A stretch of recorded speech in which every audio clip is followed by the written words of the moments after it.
Bonjour, ici Philippe sur 5 mars pour Québec Nouvelle. On apprenait en février que la renégociation des augmentations salariales du secteur public représenterait une facture de 11,6 milliards sur 5 ans pour les contribuables.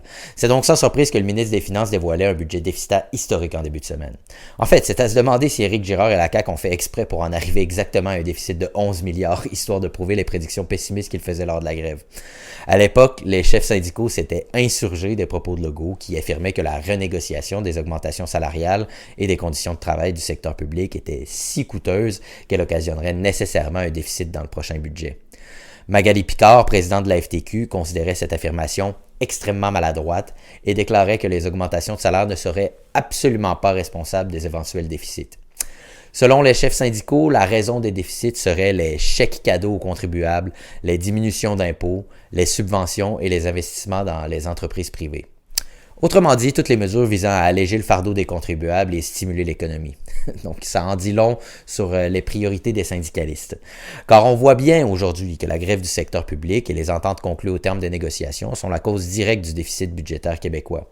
Il s'agit du plus gros déficit de l'histoire du Québec, à la nuance près qu'il est moins élevé que ceux des années 90 en proportion du PIB. Il réussit cependant à dépasser le déficit de 10,7 milliards des années pandémiques entre 2020 et 2021, qui avait au moins l'excuse d'être le fruit de circonstances exceptionnelles. Le gouvernement repousse donc l'objectif d'un retour à l'équilibre budgétaire à 2029-2030. On peut évidemment s'obstiner toute la nuit au sujet du modèle québécois qui offre un panier de services. Il n'en demeure pas moins que les Québécois sont les plus taxés en Amérique du Nord et qu'il ne fait aucun sens de la part des syndicats de renvoyer la faute au gouvernement qui tente d'alléger ce fardeau. C'est d'ailleurs une bonne chose qu'ils se refusent à augmenter les impôts à nouveau et tentent plutôt de forcer les sociétés d'État et la fonction publique à optimiser leurs opérations. Il faut quand même se souvenir que l'une des principales promesses de la CAQ lors de sa création était de faire du ménage dans l'État. Or, au lieu de couper dans la bureaucratie, sa taille a plutôt augmenté dans les dernières années. On parle de 7,6% pour la fonction publique et 1,7% pour les travailleurs de l'État. C'est donc une bonne chose de tenter de forcer à plus de rigueur dans l'État et essayer de faire des économies là où ça compte. Mais on ne peut s'empêcher par contre d'avoir des doutes en ce qui a trait notamment à Hydro-Québec, qui pourra difficilement réaliser des économies dans sa situation actuelle. On lui demande de multiplier les projets de centrales pour combler le déficit énergétique. Elle a une tâche colossale de maintenance sur son réseau de distribution qui accumule les pannes. Et cette année, elle enregistre des pertes de revenus historiques en raison d'un énorme déficit hydraulique.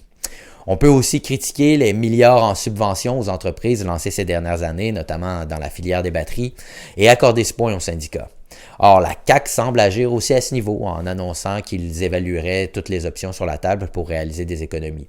Déjà, on annonce dans ce budget des coupures à certains programmes dont les rendements sont insatisfaisants. Par exemple, on ne renouvellera pas certains crédits d'impôt à des entreprises de technologie et pour des programmes de rétention de main-d'œuvre. Dans ce même esprit, on annonce la fin progressive du programme Rouler vert qui offrait des subventions de 5 000 à 7 000 $ à l'achat de voitures hybrides ou électriques.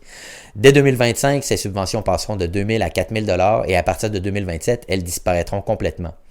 Mis en place en 2012 pour stimuler le marché émergent des voitures électriques, ce programme avait de moins en moins de raisons d'être et coûtait de plus en plus cher aux Québécois.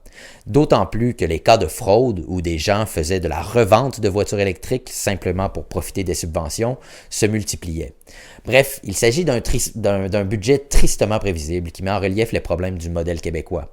En l'absence d'une réelle remise en question de la taille de l'État et avec une caste syndicale toute puissante qui demande toujours plus de ressources sur le dos des contribuables, il ne faut pas s'étonner qu'on repousse l'équilibre budgétaire aux calendes grecques.